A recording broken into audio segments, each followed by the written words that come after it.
pagbaba, nagpapasiyasat ng aming puso. Patawarin mo ang aming mga kasalanan, mga pagkukulang, anumang hindi naging kalulugod sa iyong harapan, sa aming isipan, sa aming salita, o sa aming ginawa. Panginoon, linisin mo kami at patawarin. Pakabalalin mo, Panginoon, sanctify mo ang aming mga puso. Maging ang sangtuarang ito, Panginoon, na pinagtitipunan ng iyong mga anak, sanctify mo, Diyos. At nawa ang aming mga papuri, pagsamba ngayong umaga, ay makaabot, Panginoon, sa iyong trono, makalugod, Panginoon, sa iyong puso. At nawa, Panginoon, ikaw po ay magalang, Panginoon, sa aming mga papuri at pagsamba. Inaalay namin sa iyo gawain, Panginoon, kasi yan mo bawat tayo sa lipunan ng pulpito. Bawat malaki ng gawain ay kasihan mo, Diyos, at may mga kapatid na papunta pa lamang, ingatan mo po sila. At ikaw po ang aming itinataas, niluwalhati. Ikaw po ang aming dalangin, naalay namin ng gawain ito sa iyong pangalan. In Jesus' name we pray. Amen.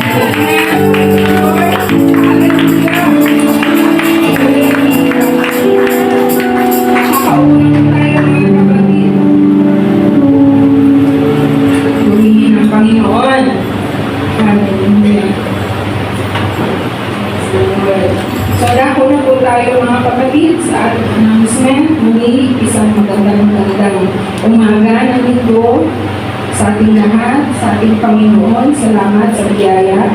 Praise the Lord. Salamat sa magandang araw, magandang umaga. Amen. Praise God. So, sa ating prayer block,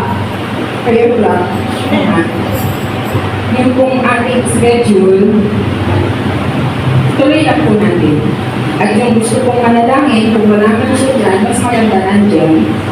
Tuloy lang din po. At sa prayer po natin, mga kapatid, sama po natin yung, I believe, nilagay mo si Sir Rolino sa UPCC, yung prayer request.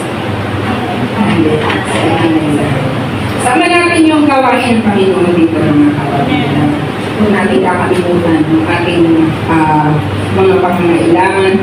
Anyway, hindi natin di ba? Gawain ko ng Panginoon.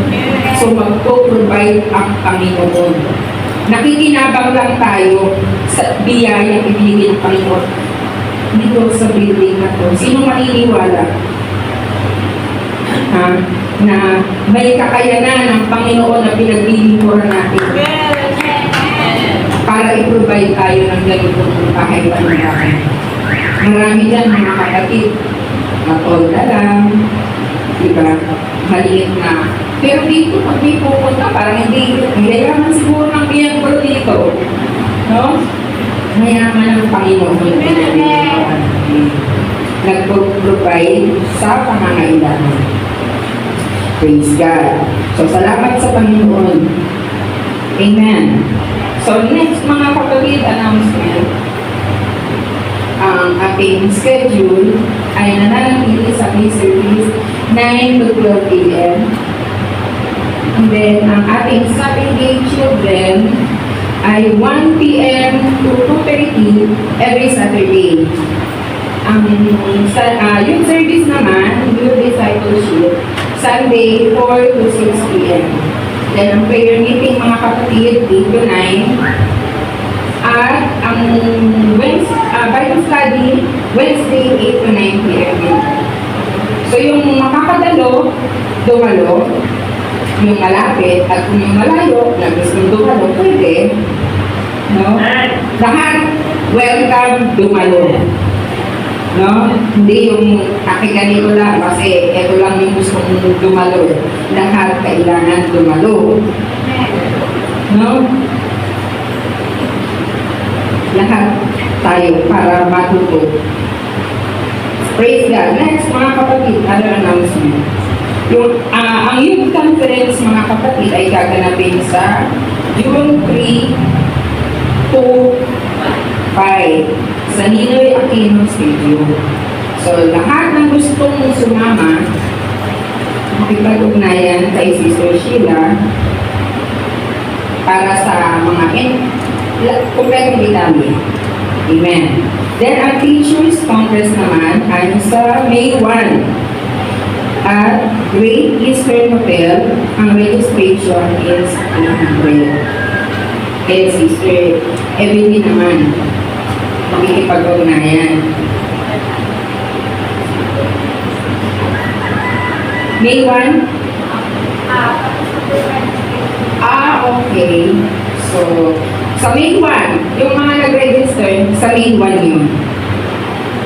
Then, May 21 to 25, ito naman po yung GenCon. Sa, yun na yung inyong schedule. Di ba merong yung midnight evangelism, yun lang naman yung open sa lahat. No? Yung kung gustong pumunta ng night revival service, Thursday po ang schedule ng Section 1. Section 1 po kasi tayo naka-under. So, yung Thursday. Ang Thursday po, nakalaan sa Section 1 lang. So, kung hindi tayo makakarating ng Thursday, huwag na po tayo pumunta sa kasi nakalaan naman po sa ibang section. No? Ngayon, kung may a-attend, tanong-tanong din kayo, maka-attend, para magsabay-sabay na lang po na pumunta doon kung makayanin sabay-sabay na sa Amen? May 21 to 25 po ang GenCon. Yun naman kung gusto kong attend nung lectures, may bayad. May bayad po. Kung gusto niyo pong attend. Sa May 25, Sunday po, meron po tayong guest preacher from Mindanao. Si Pastor Phil Actel. Amen. Sa June 7 naman, mga kapatid, Kids Congress sa Robinson Street Hall. Kids Congress, kanina, Master Evelyn. Ayun. Yung mga bata ko na gustong ikasama, si Sister Evelyn niyo po, dito o yun. Wala na po ba ang mga announcement? Kung meron na po ako nakalimutan, si Pastor Paul po ang pag-a-announce naman. So mga kapatid, dako na po kayo sa isang kapatid gawin. Yung patotoo. Yung patotoo na fresh pa. Yung bagong-bago gusto ko rin. Yung bagong-bago. Sino may bagong blessing? Bagong Praise the Lord. Praise God po. Magandang umaga po mga kapatid. Talampakan mo muna natin. So, ayun po. Mag-share lang po ako ng walang halagang biyaya po na napatamasa po. Hindi lang po para sa akin, pati po sa pamilya ko po. Kasi po, ako po, lumaki po akong bilang Katoliko po. So, na ano po na parang sa amin po is parang ma-differentiate po talaga yung pagiging yung pananampalataya po sa apostolic kung pananampalataya po compared po sa amin. So, hindi ko naman po sa compare pero nandito po talaga yung presensya po ng Panginoon po natin. Talaga po na talagang ramdam niyo po na bawat paglapit mo sa Kanya, nandito yung ilabot, ramdam mo yung presensya niya, ramdam mo lahat, hindi ka tulad na parang nakapagsumakan. So, isi-share ko lang po yung blessings po na sa bukong po kasi ng bahay namin, sa bahay po namin. Parang ako lang po yung nanampalataya sa apostolic leader po na ganun po. So, gusto ko pong maramdaman din po nila, ma-experience din po nila, yung presensya po nila po na tatamasa ko, nararamdaman ko po. So, last Sunday po is sumabit po kay Brother San po. Kasi po, siya po yung parang kung pwede po pang magpapayos sa dibo sa aming bahay po. Gusto po, so rin po yung mas kahit pa paano makatanong po sa amin. Kasi Brother San po, tulungan niya lang po ang makalami po kay Pastor Paul po na ayun, nakaraan naman po. So, salamat po, nakakaano man po si Pastor po is gaano po kung bulan po. Kaya maraming salamat po, Pastor Lord po. Tapos yung ano po, sa mga Bible study na po kami, tinigil po, yung dito ko po na ano, parang nakinig na rin po siya, pati yung mga kapatid ko po kasi po, actually po lahat marami po kini-invite na kapatid, nakapunta lang po yung dalawa po, kasi nga, yun nga po, mga ano po sila, posisyon po yun. Then, okay po, naging maganda po. Ang pinaka-target po nun is nakaliman po ng lutin po yung pamilya ko. Kasi po parang sabay po ako yung start ko. So gusto ko po maramdaman po nila yung pagkilos ng Panginoon sa tahanan ko. So parang ito yung lagi ko nasa pupunti ko. Then ayun po pinakalaw po dito sa mismo Panginoon na parang yun po na parang ngayon na po, hindi po ni God. Thank you Lord po. Praise God po na nasimulan na po. Ayun nga po. Yung lola ko po is na nag-response po kay pastor kasi po pag nagsasalita rin po siya ever since po kahit po pag nanalangin siya in Jesus name po lang siya. So yun po kaya parang gusto ko yung po masalita na po yung lola ko kasi is half stroke tapos okay pa po yung isip niya kaso minsan po na response pero nag-response po siya kay pastor nag-o-o siya kay pastor lagi tapos yung ito lang pa rin po yung parang maganda po after po yung Bible study namin na matapos na po tapos nagdating po akong kapatid so yung po natin po yung mga kapatid ko po yung dalawa pong nasa Bible study po yung isa po yung friend ko po yung busy na susubat ko nandun din po umisip ko para po makatinig ng Bible study ko. So, yung sister-in-law ko po na dumating, nagkakwentuhan po sila po sa, yun nga po, Bible salvation. Ako po kasi nakikinig lang kasi po babae po sila. Parang nakikinig lang po ako na kahit gano'n po yung ano nila. Tapos pupunta ko sa salvation. Tapos yung isa ko pong late na dumating na kapatid na babae, nakikinig po. Hanggang sa nagtanong, hindi meron kayo mga recollection. Hanggang sa, hanggang makasalit po siya sa usapang Biblia. Yung ano po, nag-share na po na about salvation, yan yung pagkakabahal ko yung baptismo. Parang doon po na parang ano po yung nagkaroon ng tanim na parang yung interesado sila, kahit po hindi feel ko na hindi sila nagkaroon doon po hanggang po nag-period po sila, yung nakarating na po, dinala na po ng special guest sa regulation. So nagtapot, sabi ko, grabe naman pala, yun. So yun nga po, nakakating na po sila sa nagkakagata ako yung sinasakit po ng pastor na ito po ako sa mga uusap gumagala. So yung mga hindi aware, wala, ganun ka sa inyo. Oo, kaya ganun importante. Tsaka yun po talaga, walang katumbas na halaga po yung blessings na nangganap po sa aming bahay, sa aming tahanan. Nung isang araw po, praise God po, tsaka Lord talaga po, tsaka thank you po, pastor talaga, nagaling bulakas po po. Salamat po talaga. Yun lang po yung gusto ko pong i-share at ipasalamat po sa Panginoon.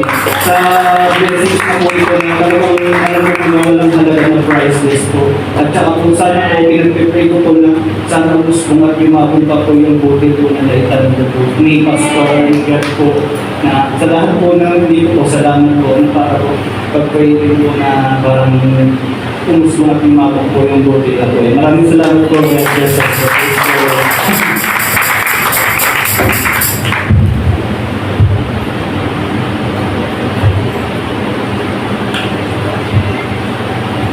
Amen. Praise the Lord. Bagong-bago na. Sariwa. Brad, hindi yun maliit na bagay. Napakalaking bagay niyan sa gawain ng Panginoon. At tuwang-tuwa ang Panginoon for sure. Bilang ikaw ay unang nakakilala, ikaw yung magsisilbing liwanag nila. Patuloy ka lang kapatid na pakita mo na hindi ka nagkamali sa daan na pinakahan mo. At time to come, pikilos ang Panginoon. Kayong lahat natin. Patuloy ka lang sa Panginoon. Ang Panginoon, hindi yan magkakamali. Pag tinawag ka, tinawag ka. No matter what, andyan ka, gamitin sila. So, salamat sa Panginoon kasi bagong bahay na naman ang uuspo at magpapalaga ng salita ng Panginoon. Amen. Praise the Lord doon sa kanila magmumula. Amen. Ang biyaya ay kakalat. sa paligid. Praise the Lord. Tunay ang Panginoon ay buhay. Amen. So, sino pa mga kapatid? Sino pa may patotoo? Wala na mga kapatid? So, wala na mga kapatid. Gusto ko lang magpatotoo mga kapatid kasi kahapon may gawain ng mga nanay dito. Tuloy na inalito kahit sa maliit na paraan mga kapatid kasi alam naman natin pag nagsama-sama ang mga nanay, di ba? Ang daming extracurricular niyan. Pero salamat sa Panginoon kasi nairaos naman namin yung gawain na I believe na hindi naman na ang Panginoon na we hope at prayer namin talaga na ang Panginoon ang mag-glorify sa mga panahon na yun. At ang mga panalangin ng mga nanay ay mag-grant. Amen. Para sa atin kung lahat yun. At next time mga kapatid, pwede naman natin gawin na yung mga nanay or yung nanay, tatay or congregation, mas mainam mga kapatid, sama-sama tayong manalangin. Kasi malay nyo, kung lahat tayo, di ba? Meron na tayong makikita ng nakatayo dyan sa dun. Hindi na tayo gagawin, di ba? Walang posible sa Panginoon. Di ba? Yun ang isang umiyak. Hindi nangyari. Yung lahat pa tayo, umiiyak sa Panginoon. Kiniklaim niyo ba? Naniniwala ba kayo na hindi tayo bibigyan ng Panginoon na habang buhay tayo nagpapaypay? Amen! Praise God! Ayun natin yan mga kapatid. Amen! Next, wala na talaga. So kung wala na mga kapatid, dako tayo sa isang panggawain. Yung ating handful at alkansyon na tayo.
kakatapos ng magsalita ni Sister Gwen, nagbigay mga kapatid, kaya sa landlord natin, sila mga people, mga kapatid. So, grabe yung blessing ng Panginoon. Hindi pa tayo kakasabi pa ng mga kapatid ang blessing talaga, hindi mo kailangan, bigla-bigla lang dumadating. So, salamat po sa Panginoon. Sabi nga, kahapon, habang nagsishare mo yung mga kapatid, ang Panginoon, pag nag-provide, hindi siya atrasado. Lagi siyang on time. Yun sa namin natin, malapit na talaga. Pero on that moment, magugulat ka na ng Amen. Problem solved. Praise the Lord. Ganun ba ang Panginoon? So yan lang ba? Ang gusto ng Panginoon na palakpak? Palakpak ang Panginoon!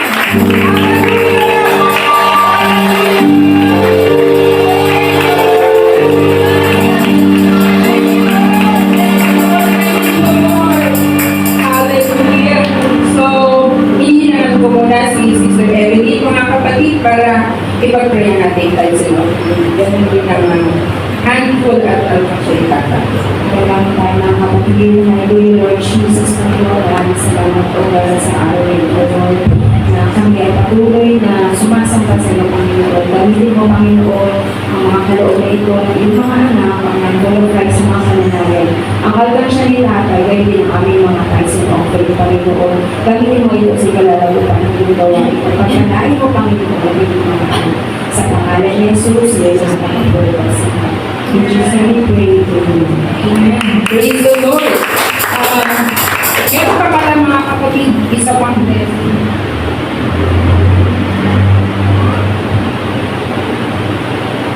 Tatlo ba ito? Dalawang blessing. Blessing sa gawain ng Panginoon. Meron tayong bisita. Praise the Lord. Hihingan ko na tumayo si Sister Russell Joy Garcia. Sister Russell Joy. From Derma Church naman. Ayun. At si Sister Edna Laposa. Yes. Ay, praise the Lord, Sister. Talagang ang mga anak ng Panginoon ay nagagandahan at nagbubuhay. Amen? Praise the Lord from Iloilo Church. So, aminin na natin ang ating mga bisita. Lord, sa pagkamiya.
Let's worship the Lord.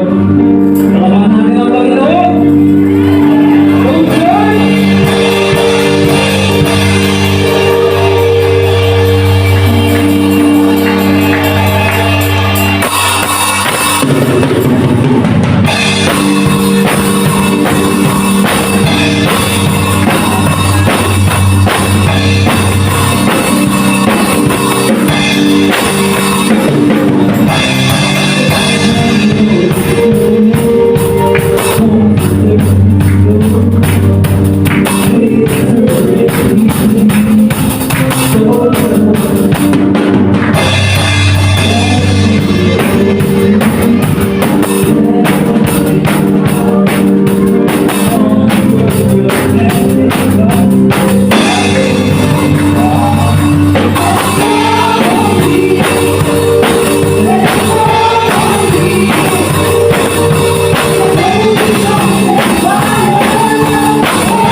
dinig ng salita ng Diyos.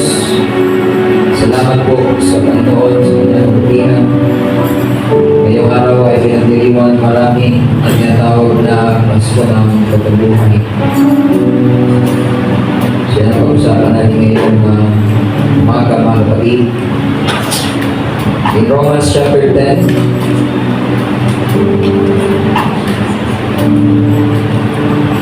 nakapag-bakasyon ba yung iba mga kapatid? Salamat sa mga nanay na nag-parent passing dito kahapon. Hallelujah. Thank you, Jesus. Painitan ng painit mga kapatid. Nakita ko yung isang post. Nilipit na yung dagat. Nakaligo na ba yung iba? Kapag outing na, wala pa rin. Nilipit na nila yung dagat mga kapatid. Wala tayong kapatid. Romans chapter 10. Ito sabi sa verse 9, that if thou shalt confess with thy mouth the Lord Jesus, and shalt believe in thine heart that God hath raised him from the dead, thou shalt be saved. Sapagkat kung ipahayag mo na iyong bibig si Jesus na Panginoon, at sasampalataya ka sa iyong puso na binuhay siyang pag-uwi ng Diyos sa mga patay, ay maliligtas ka. So ngayong umaga mga kapatid, mensahe ng Panginoon, pamagat ay Jesus is alive. Sabihin mo sa iyong katabi, Jesus is alive. Ilang Diyos, Panginoon, ikaw ay buhay magpakailanman, at ikaw ay nangako na kung saan nagtipon na yung mga anak sa iyong pangalan, naroon ka sa aming kalagitnaan. Kaya Panginoon, we acknowledge your presence in our midst.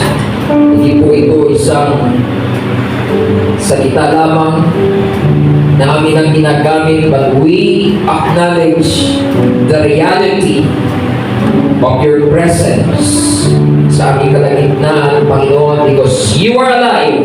Ikaw po ay buhay.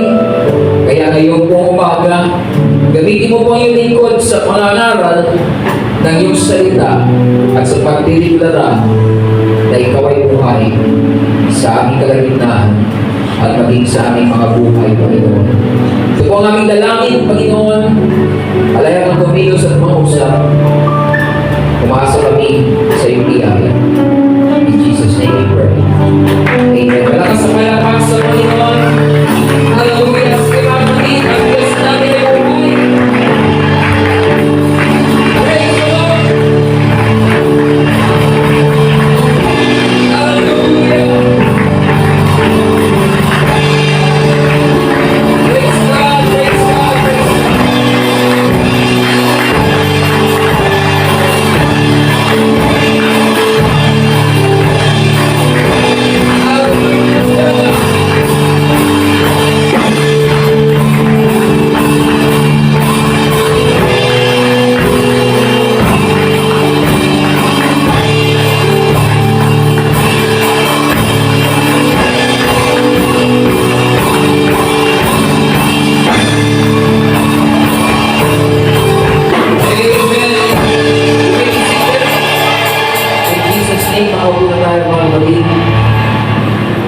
Jesus is alive. Ay sa believers, mga kapatid, ang paniniwala o pananampalataya na Panginoon Jesucristo ay nabuhay sa mga patay, ito po ay essential. Ito po ay kinakailangan at isang mahalaga bahagi ng ating pananampalataya. Hindi tayo, mga kapatid, maliligtas kung hindi tayo nananampalataya na si Jesus ay namatay, inilibing, at nabuhay na maguli sa mga patay. Ang kaligtasan po natin bilang mga mananampalataya ay hindi lamang nakasaalang-alang o nakasalalay sa kanyang kamatayan sa krus. Ang kanyang kamatayan sa krus, mga kapatid, ito po ang naging dahilan ng ating kapatawaran sa ating mga kasalanan. Ngunit ang kanyang pagkabuhay na maguli ang nagbibigay sa atin ng pag-asa sa isang panibagong buhay at sa buhay, mga kapatid, na walang hanggan. Kaya ang paniniwala o pananampalataya na si Kristo ay nabuhay na maguli sa mga patay ay malinaw na sinasabi ng Biblia na kinakailangan itong panampalatayanan ng tao. Sa ating e-verse, sabi ni Apostol Pablo, sapagkat kung ipahayag mo ng iyong bibig si Jesus na Panginoon at sasampalataya ka sa iyong puso na binuhay siyang maguli ng Diyos sa mga patay, ay maliligtas ka. Let me ask you, mga kapatid, this morning, do you believe Jesus is alive? Yes! Naniniwala ka ba? This is personal. This is not a creed. Hindi po ito doktrina o kredo ng ating organisasyon. Sabi kasi ng UPC, no, this is personal. According to the verse, if you, ibig sabihin ito ay individual, isahan, ito ay personal. Kung ikaw ay sasampalataya, sasabitin sa iyong bibig ang Panginoong Yesus, at sasampalataya ka, hindi lamang sa iyong salita, kundi sa iyong puso. Ikaw ay sumasampalataya sa iyong puso na binuhay siyang maguli ng Diyos sa mga patay, ay maliligtas ka. Again, let me ask you personally, mga kapatid, ngayong umaga, at sumagot po tayo galing sa ating puso. Do you believe Jesus is alive? Amen! Nananampalataya ka ba na yes, namatay siya sa krus ng Kalbaryo, ngunit makalipas ang 3 araw at 3 gabi, siya ay nagbangon na maguli sa mga patay. Palakpakan natin ang ating buhay ng Diyos. I believe it, Lord. We believe it in our hearts. Ang Panginoon ay buhay. Ang sabi ng Acts chapter 1, mayroong mga infallible proofs ng kanyang pagkabuhay na maguli. Acts chapter 1 in verse 3, nasa kanila namay napakita rin siyang buhay sa pamamagitan ng maraming mga katunayan. Pagkatapos na siya ay makapaghirap na nagpapakita sa kanila sa loob ng 40 araw at nagpahayag ng mga bagay tungkol sa kaharian ng Diyos, to whom also He showed Himself alive.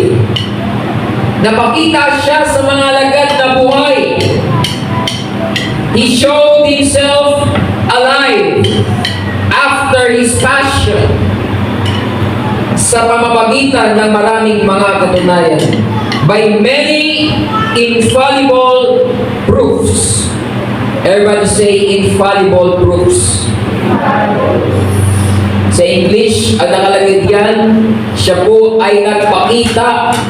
He showed Himself alive after His passion by many infallible proofs. Ibig sabihin ng infallible, mga kapatid, ay hindi po pwedeng pasinungalingan. Matibay, konkretong ebidensya na hindi pwedeng itanggi ng kahit sino paman. Ang Panginoong Yesus ay nabuhay na maguli at hindi po ito lihim. Hindi ito isang bagay na sikreto na hindi nalaman ng iba. It was an open challenge to everyone during their time, and up until now, ito po ay isang bukas na hamon sa lahat na patunayan na ang Panginoon ay totoong nagbangon sa maguli sa mga patay. May mga infallible proofs, may mga patunay, mga kapatid, na ang Panginoon ay totoong nagbangon sa mga patay. Bago natin talakayin ang mga patunay na Panginoon ay nagbangon sa mga patay, ay gusto ko pong talakayin natin ang ilan sa mga objection patungkol sa resurrection. Hindi lahat naniniwala na si Jesus ay nagbangon sa mga patay. Ang una sa mga objection, mga kapatid, na ang Panginoong Jesus ay buhay o nabuhay sa mga patay, ito ang pinaka-common na objection. Sabi ng mga di naniniwala na buhay siya maguli sa mga patay, ang katawan daw ni Jesus ay ninakaw ng mga apostol. This claim is the most common na objection na ito ay circulating at umiikot na usap-usapan kahit panong panahon ng mga apostol. Ang sabi ng marami, wala siya sa libingan dahil yung kanyang mga alagad ay ninakaw ang kanyang bangkay, habang ang mga bantay doon sa libingan ay nangatutulog. Sila ay pumunta, mga kapatid, upang nakawin ang bangkay ng Panginoon. Babasa natin yan sa Matthew chapter 28, verse 11. Ito po ang sabi ng Bible. Matthew 28:11. Now when they were going, behold, some of the watch came into the city and showed unto the chief priests all the things that were done. Ang mga bantay, mga kapatid, doon po sa libingan ng Panginoon ay pumunta sa mga elders, mga leaders ng Israel, ang mga priests, upang i-report ang pagkabuhay na maguli ng Panginoon. Gusto nilang i-report ang nangyari. At ang sabi, mga kapatid, na sumunod na verse, sa verse 12, and when they were assembled with the elders and had taken counsel, they gave large money unto the soldiers. Nang sila'y nagtitipon, ang mga elders, mga kapatid, ay binayaran, sinuhulan ang mga sundalo, ang mga bantay, mga kapatid. Bakit? Verse 13. Saying, his disciples came by night and stole him away while we slept. Ang sabi ng mga leaders, ito ang pera. Pag tinanong kayo ng mga tao kung ano nangyari, ang sabihin niyo ganito: habang kayo natutulog, ang kanyang mga alagad ay pumaroon sa libingan at ninakaw ang kanyang bangkay. Verse 14. And if this come to the governor's ears, we will persuade him and secure you. Huwag kayong mag-alala. Kahit marinig ito ng gobernador, kaming bahala sa inyo. So binigyan sila ng pera, binigyan sila ng assurance para magsinungaling at sabihin na ninakaw ang bangkay ng Panginoon. Verse 15. So they took the money and did as they were taught, and this saying is commonly reported among the Jews until this day. Kaya yung usap-usapan na yan na hindi, ninakaw lang ng mga apostol niya yung bangkay ni Jesus. Yun ang naging kumalat sa mga tao na hindi nananampalataya na siya'y nabuhay na maguli sa mga patay. Itong mga soldiers na ito, mga kapatid, ay pinabantay ng mga Romano at ng mga saserdote sa bangkay sa libingan ng ating Panginoon. Ang libingan ng ating Panginoon, siya po ay nilagay sa libingan ng parang kuweba at nilagyan ng bato, at yung bato ay may selyo, at sa labas ng libingan ay maraming mga sundalo. Ganon ang kanilang takot. Dahil ang mga kaaway ng Panginoon ay naalala ang kanyang sinabi na siya'y mabubuhay na maguli sa mga patay.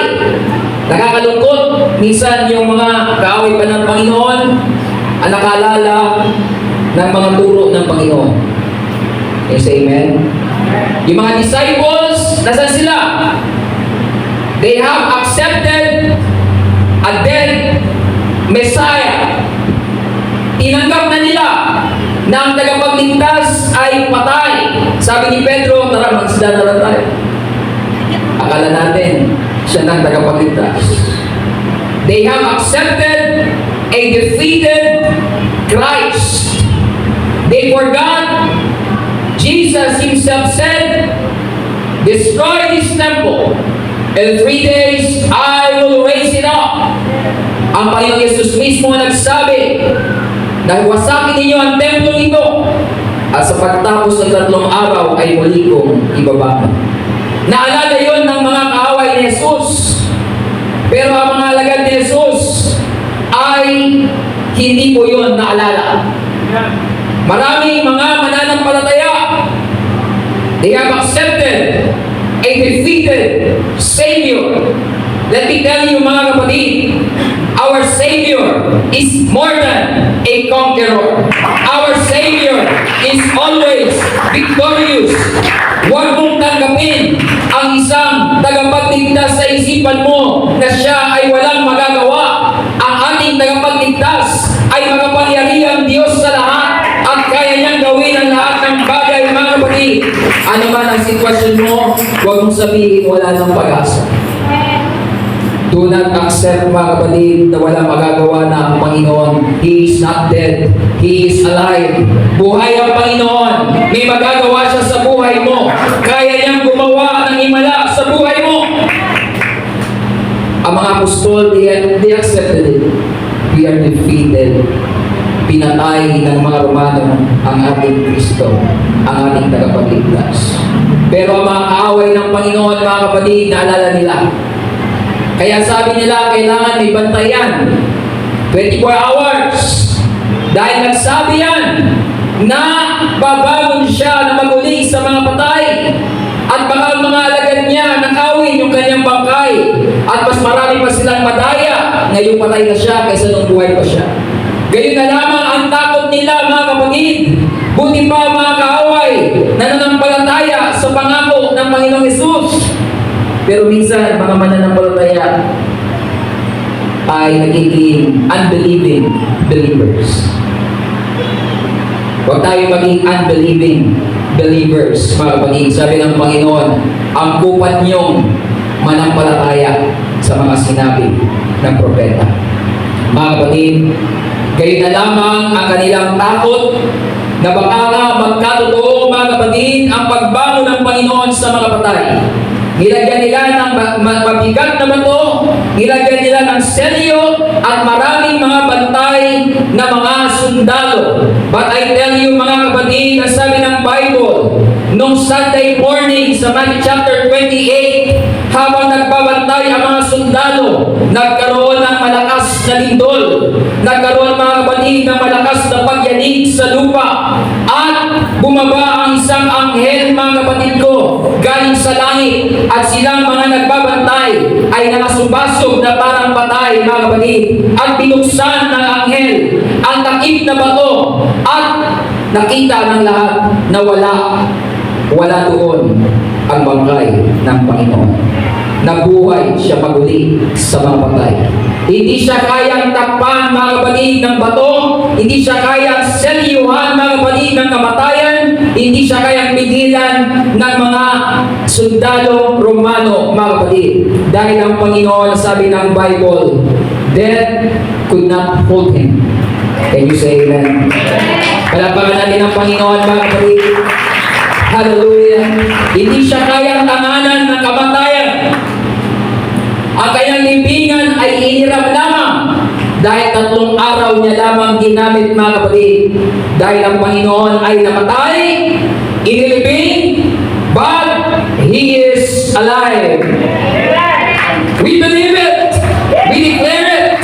As sabi ni Pablo, I am not ashamed of the gospel of Jesus Christ. The gospel of Jesus Christ is that He died, He was buried, but He rose from the dead. Mga kapatid ko, the gospel of Jesus Christ is the power of God unto salvation to everyone that believe. Ito po ang simpleng mensahe ng mga apostol na kanilang pinangaral kahit saan. Jesus died, He was buried, but He rose again from the dead. Kaya sabi ng iba, ninakaw ng mga apostol ang kanyang bangkay. Pero mga kapatid ko, wala pong nasumbungan na katawan. In fact, ang kanyang mga sariling alagad ay hindi ini-expect ang kanyang pagkabuhay. They have accepted Jesus has done. At ang mga unang nagbalita, mga kapatid, na ang Panginoong Yesus ay buhay, ay guess who? Nag-feel ba? Sino ang unang nakapagbalita na ang Panginoon ay buhay? Ang mga kababaihan. Lahat ng kababaihan magsabing, praise the Lord! Praise the Lord! Now, kung gagawa ka ng kwento na hindi totoo sa panahon nila, hindi nila pipiliin na ang magiging bida sa kwento ay mga babae. Sa panahon nila, hindi po ito credible. Now, we're not saying na hindi credible ang mga babae. Pero sabi nga nila, bakit pinili ng Diyos ang mga babae na unang makalam na nabuhay na maguli ang Panginoon? Bakit? Para mabilis kumalat.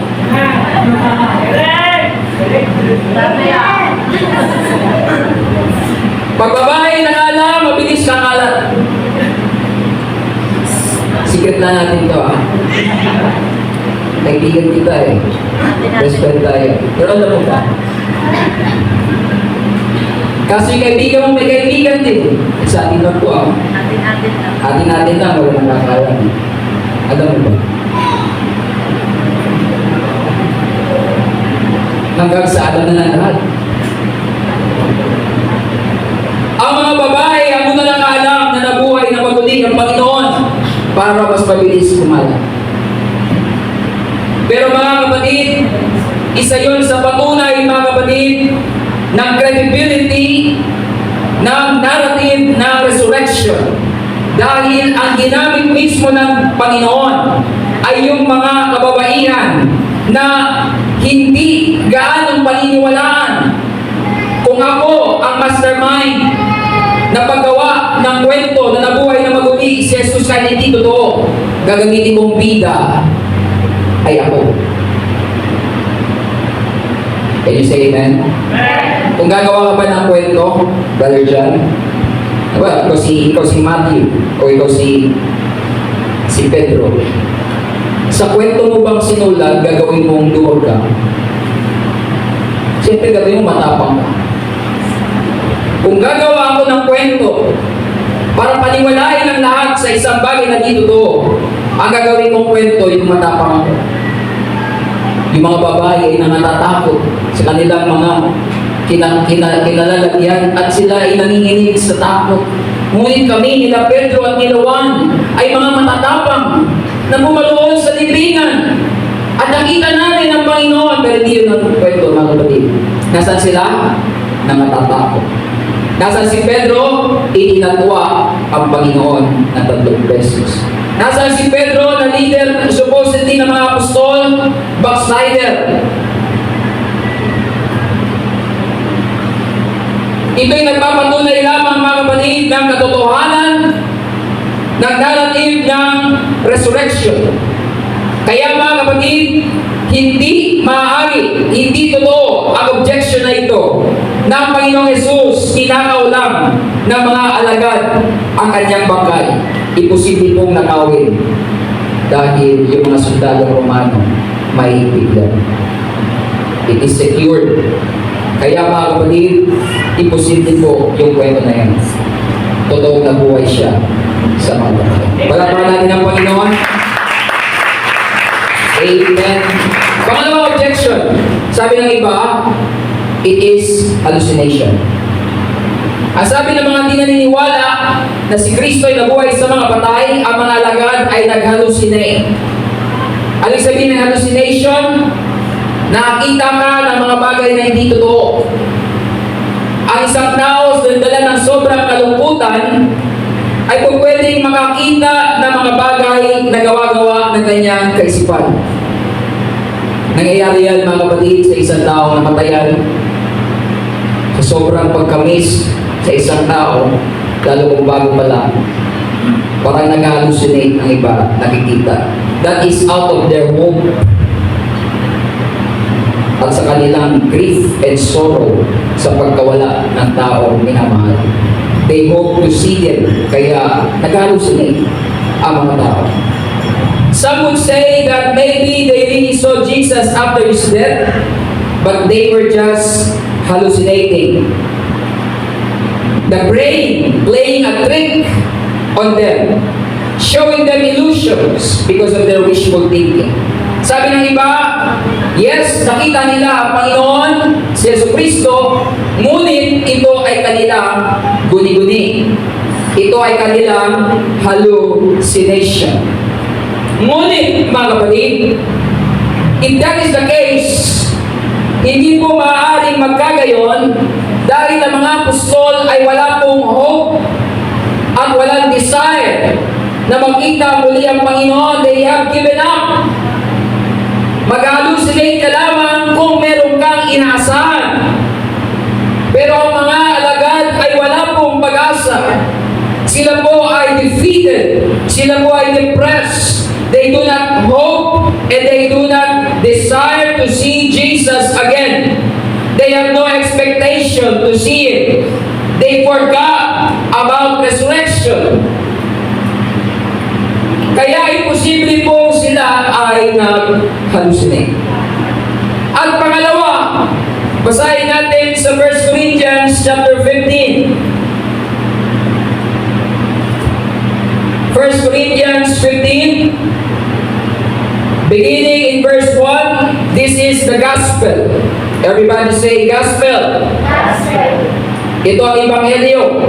Kung tayo po ay matanong kung ano ang gospel, dapat alam po natin ang sagot. Ito po ang nasa 1 Corinthians 15 verse 1 to 4. Ang sabi diyan, ngayon ipinatatalas sa inyo mga kapatid, ang ebanghelyo na sa inyo'y aking pinangaral, na inyo namang tinanggap, na siya naman ninyong pinanatilihan. Verse 2, sa pamamagitan naman nito ay ligtas kayo kung matyagan yung iingatan ng salitang ipinangaral ko sa inyo, maliban na kung kayo nagsipanampalataya ng walang kapuluhan. Verse 3, ito ang gospel. Sapagkat binigay ko sa inyo una sa lahat ang aking namang tinanggap, na si Kristo ay namatay dahil sa ating mga kasalanan. Ayon sa mga kasulatan, ang gospel, si Jesucristo ay namatay dahil sa ating mga kasalanan. Verse 4, at siya'y inilibing, at siya'y muling binuhay ng ikatlong araw ayon sa mga kasulatan. So ang gospel, again, si Kristo ay namatay dahil sa ating kasalanan, siya'y inilibing, at siya'y nabuhay na maguli ayon sa kasulatan. Pag yan po tayo kung ano ang gospel, alam na natin ang sagot. Can you say amen? 1 Corinthians 15, 1 to 4. Anong sabi ng sumunod na verse? At siya'y napakita kay Cephas. Si Cephas ay si Pedro. At saka sa 12 sa mga apostol. Pagkatapos ay napakita sa mahigit na ilan? 500 kapatid na paminsan na ang karamihan sa mga ito'y nangabubuhay hanggang ngayon, datapwat ang iba'y natutulog na. Ilan ang witness na nakakita sa Panginoon? 500 mahigit. Ilan? 500. At ang sabi mga kapatid ni Apostol Pablo, ang karamihan sa mga ito'y nabubuhay hanggang ngayon, datapwat ang iba'y nakatutulog na. Nung sinulat ni Pablo, ang sulat na ito, sabi ni Pablo, yung iba dyan sa 500 na yan, buhay pa. Nung panahon na yan. Ang iba patay na. Ang ibig sabihin ni Pablo, mga kapatid, pwede nyo silang tanongin. Buhay pa yung mga witness ng panahon na yan. Hallucination, pwede. Pero 500 katao na nag-hallucinate, imposible. Ang mass hallucination is not possible. Isang tao na mag-hallucinate pwede, pero 500, imposible. Sabi mo nga sa katabi mo, imposible.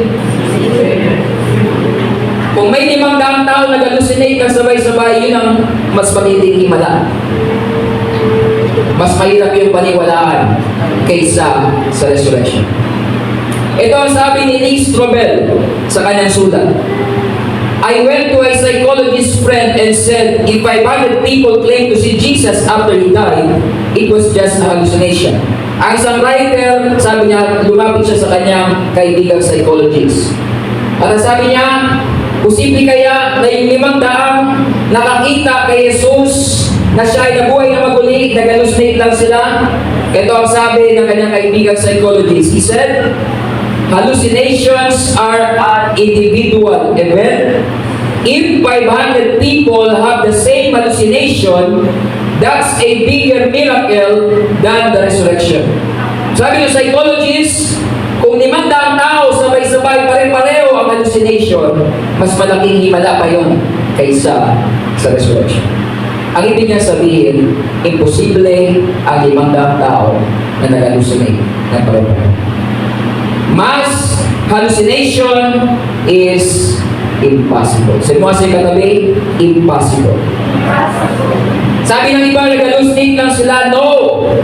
500 silang witnesses. Let me tell you mga kapatid, our faith is not blind faith na sabi nila. Our faith is based on facts. Our faith is based on truth. It is based on reality. We are not having a wishful thinking that Jesus rose from the dead. It is a proven fact. Jesus Christ is alive. Infallible proofs. Hindi pwedeng pasinungalingan. Hindi sila nag-hallucinate. Ang isang witness, pwede mong questionin. Pero sabi ng Bible, in 2 or 3 witnesses, in the mouth of 2 or 3 witnesses, the truth shall be established. How about 500? Marami na pong nag-try na i-disprove ang resurrection, but I tell you mga kapatid, it is one of the single most recorded and proven event and fact in the history of man. Jesus Christ arose from the dead. And that is our faith. Palakpakan natin ang ating Panginoon. Buhay siya! Buhay ang Panginoon! It's not imaginary. It's not wishful thinking. It is a fact. Nabanggit ko ito dati, may isang Harvard law teacher, professor, isang respected na Harvard professor ng law, Simon Greenfield. Hindi siya naniwala sa Diyos, pero magaling siyang abogado at magaling siyang hukom. Ang kanyang mga sulat ay ginagawang basihan ng mga nag-aaral ng law sa Harvard sa pagpusisa ng ebidensya. Ang hamon sa kanya ng kanyang mga estudyante, Sir, since magaling kang mag-usisa ng ebidensya, why don't you try to investigate the resurrection, the gospel? Ginamit niya ang kanyang kaalaman sa pag-imbestiga, sa pagsuri ng ebidensya at ng mga testimony ng mga eyewitnesses. And at the end of his investigation, alam niyo kung ano nangyari mga kapatid, he was converted. Napatunayan niya na totoo ang pagkabuhay ni Maria. Buhay ang ating Panginoon. Number 3, ang pangatlong objection sa resurrection ni Jesus, ang sabi ng marami, hindi si Jesus ang namatay sa krus. Many are saying that the one crucified was not Jesus. Ang sabi ng mga Muslim, it only appeared to be Jesus. Pero ang totoo raw ay pinalit na doon si Judas. Si Judas daw talaga yung panako sa krus. Hindi si Jesus. Kaya nung nagpakita si Jesus na buhay, yun daw ay talaga namang buhay siya kasi hindi naman siya namatay. Ang namatay ay si Judas Iscariot. They say, mga kapatid, he was replaced by another man who looked like him and was made to appear to be him. For example, sa Quran, ang Quran ay nagtuturo sa Surah 4:157. The Quran teaches that Jesus was not killed nor crucified, but so it was made to appear to them. Yan ang sabi, mga kapatid, ng Quran. Pero yung ba ang katotohanan? If it was not Jesus who died on the cross, then appearing to the people later and deceiving them to believe He was resurrected would be possible. But I tell you, mga kapatid, hindi po yan totoo. Dahil ang mga Romano ay experts in killing, and it will be hard for them to be deceived. Number 2, Jesus was well known during that time. Sikat si Jesus. Maraming tao nakita sa kanya. In fact, few days before, nang siya'y papasok sa Jerusalem, sinalubong siya ng mga tao. Nasabi, Hosanna sa anak ni David. Hosanna to the son of David.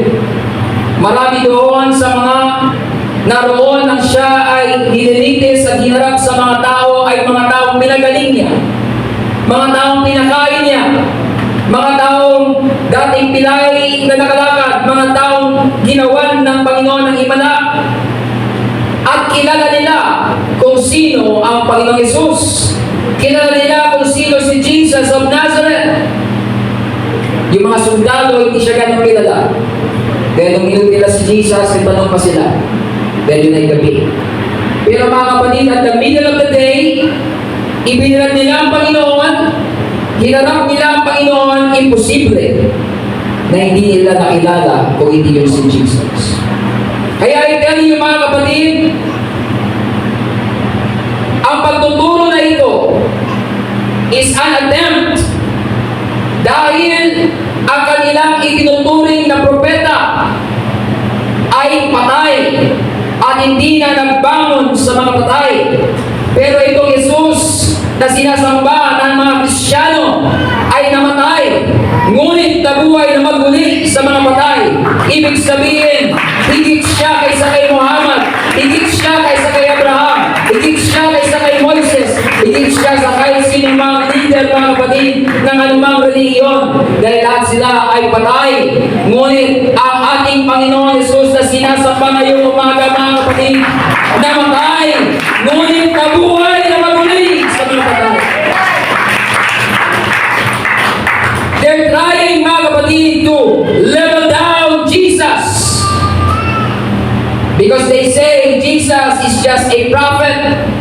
He is a good man, he is a good teacher. But mga kapatid, the Bible says, Jesus is God Himself manifest in the flesh. Siya ay Diyos na nagkatawang tao. Hindi lang siya propeta, hindi lang siya guro, hindi lang siya moral teacher. Siya ang Diyos na nagkatawang tao, mga kapatid, na hayag sa laman para po sa ating kaligtasan. Hallelujah!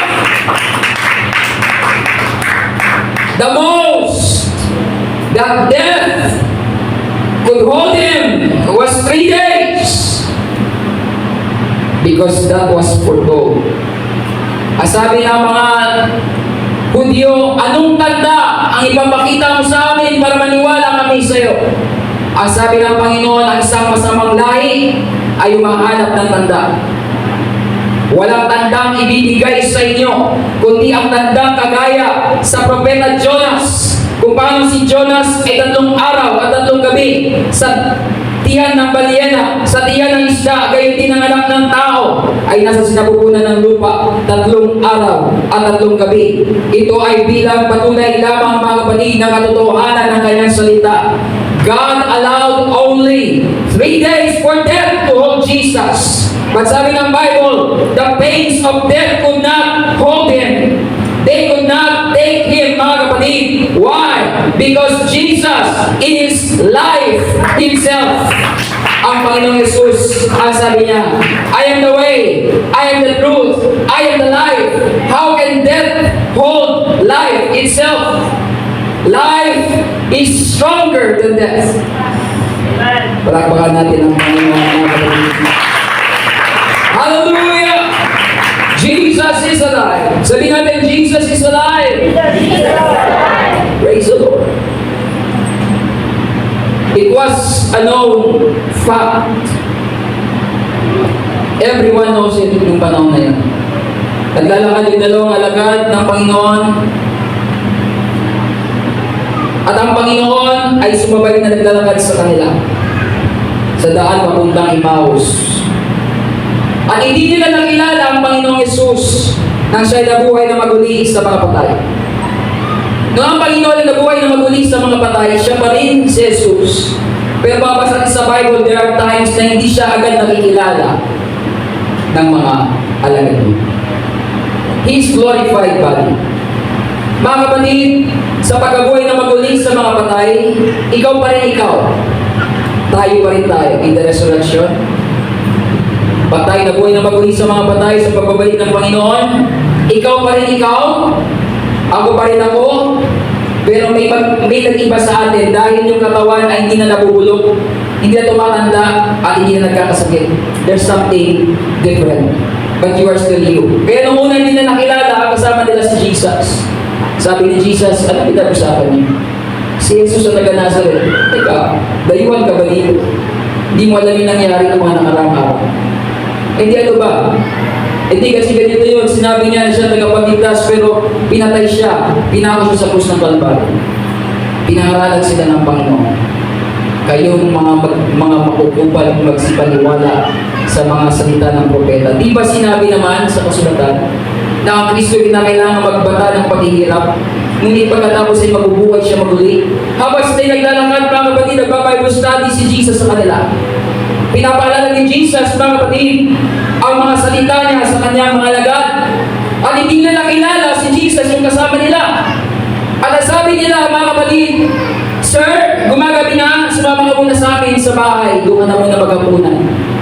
At pagpasok nila sa bahay, mga kapatid, na sila'y kakain na ng hapunan, kinuha ni Jesus ang tinapay at kanyang pinagpupul-putol. Doon nila nakilala si Jesus yun at bigla siyang nawala sa kanilang kalahitan. Buhay siya. Pero mga kapatid, yung kanyang katawan ay ginakagaya ng katawan natin. Resurrected body. Glorified body, mga kapatid. Yan din po ang magiging katawan natin balang araw. Palakpakan natin ang Panginoon, mga kapatid. Hallelujah. Yang mga rejection and objection na yan, mga kapatid ko, ay hindi po tatayo dahil ang katotohanan ng Panginoong Yesus ay nabuhay na maguli sa mga patay. Ito po ay infallible. Ito po ay hindi mapapasinungalingan. Ano ang mga infallible proof ng pagkabuhay ng Panginoon? Ano ang mga pruweba ng pagkabuhay na maguli ng Panginoon? Number one, ang unang proof is the empty tomb. Ang libingan na walang laman. And up to now, pag pumunta sa Israel, sa Jerusalem, kung magkaroon tayo ng chance makapunta roon, visa free po sa Israel. Kaso medyo maalam, pumasahe. Pero walang visa. Pero sa Jerusalem, mga kapatid, ang libingan doon na walang laman sa garden, sa tomb garden, mga kapatid, yun po ay nanatiling walang laman hanggang ngayon. Wala pong laman ang libingan. Ang empty tomb, mga kapatid, may dalawang posibleng site sa panahon natin, yung Church of the Holy Sepulchre at the Garden Tomb. May dalawang posibleng site doon na doon yung libingan ng Panginoon. But whichever, kung alin mas sa dalawa, wala pong laman ang libingan. Ang libingan na ito ay hindi po tago. Hindi po ito lihim kung saan siya nakalibing ng panahon na yan. Anyone can go to the tomb and see for themselves na walang laman ang libingan. The tomb being empty was the reason why the priest needed to come up with a story. Kaya kailangan gumawa ng kwento dahil ang libingan ay walang laman. Kaya gumawa sila ng kwento na ninakaw ng mga alagad ang katawan ng Panginoon. His body, his dead body was nowhere to be found. Mga kapatid ko. Ang empty tomb na yon ay patunay na ang nakalibing doon ay nagbangon na maguli. Nang pumunta ang mga kababaihan, ang tatlong Maria, doon sa libingan, ang sabi ng Matthew 28 verse 6, ang sabi ng anghel sa kanila, He is not here, for He is risen. As He said, come, see the place where the Lord lay. Ang sabi ng anghel sa kanila, wala siya rito. Ang sabi ng anghel sa kanila, kilala ko kung sino ang hinahanap niyo. Hinahanap niyo si Jesus na taga Nazareth. Wala siya rito. Bakit niyo hinahanap ang buhay sa gitna ng mga patay? Pumasok kayo. Tingnan niyo. Walang laman ang libing. Hallelujah. Palakpakan natin ang Panginoon mga kapatid. Tinanggal ng anghel, mga kapatid, yung bato. Hindi para makalabas si Jesus. Dahil kaya lumabas ni Jesus kahit may bato. Tinanggal ng anghel ang bato para makita ng buong mundo. The tomb is empty. Wala siya rito. Wala siya sa libingan. Hindi siya masusumpungan sa gitna ng mga patay dahil siya ay nabuhay na maguli. Kaya ang sabi ng Bible, ang Diyos natin, ang Diyos ni Abraham, ni Isaac at ni Jacob ay buhay. Siya'y namatay, ngunit siya'y nagbangon sa mga patay at siya'y nabuhay na maguli, mga kapatid. Ang ibig sabihin, ang Panginoon ay totoong nabuhay. Ang pruweba, the empty tomb. Palakpak sa Panginoon, mga kapatid. Pangalawa, nabanggit na natin ito kanina, eyewitness. Mga saksi. 500 eyewitnesses. Baka naman multo. May mga paniniwala tayo mga Pilipino na 40 days. Ang kaluluwa daw na namatay ay pag-alagala sa lupa sa loob ng 40 days at ng mamatay. Kaya kailangan ng magbansa para matahimik ang kanyang kaluluwa. Nanggaling ito mga kapatid dito sa Bible na for 40 days, si Jesus ay nagpakita sa mga alagad na buhay. Pero tandaan natin mga kapatid, hindi siya kaluluwang ligaw. Hindi siya multo na nagpapakita sa kanila. Kaya hindi po totoo na ang kaluluwa ng tao after 40 days na mamatay ay nasa lupa pa. Ang katotohanan mga kapatid, sabi ng Bible sa Luke 16, nang namatay ang mayaman, pagkadilat niya, wala pong 40 days. Pagkadilat niya, nasaan siya? Sa Hades ng pagdurusa. Si Lazaro namatay, dinala ng anghel doon sa Abraham's bosom. Wala pong 40 days ng pag-alagala yung kaluluwa. Yan ang sabi ng Bible. Wala rin pong soul sleep na natulog yung kaluluwa doon ng tao, natutulog pag namatay tayo, tapos gigisingin na lang in the last day. Wala po. Sabi ng Bible, namatay, pagkadilat, conscious, buhay, gising, yung kanyang kaluluwa, nandoon sa Hades ng pagdurusa. Kaya sa amen, nakikinig ba tayo mga kapatid? Sabi ng Apostol Pablo, to be present in the body is to be absent in the Lord. To be absent in the body is to be present in the Lord. So automatic yun. Pag mananampalataya ka, pag namatay tayo sa ating katawan, pagkadilat mo, nandun ka na sa Abraham's bosom. Automatic po yun. To be absent in the body is to be present in the Lord. Wala pong soul sleep, walang 40 days, Nadadalaw ka muna sa iyong mga mahal sa buhay for 40 days. Pupunta ka sa panaginip. Magpakita ka sa iyong mga mahal sa buhay for 40 days. Hindi po yun totoo. Dahil for 40 days, at nakita po nila ay hindi po kaluluwa, hindi po multo, dahil sabi ng Panginoon, hawakan ninyo ako. Ang sabi ni Tomas, hindi ako maniwala na nabuhay si Jesus.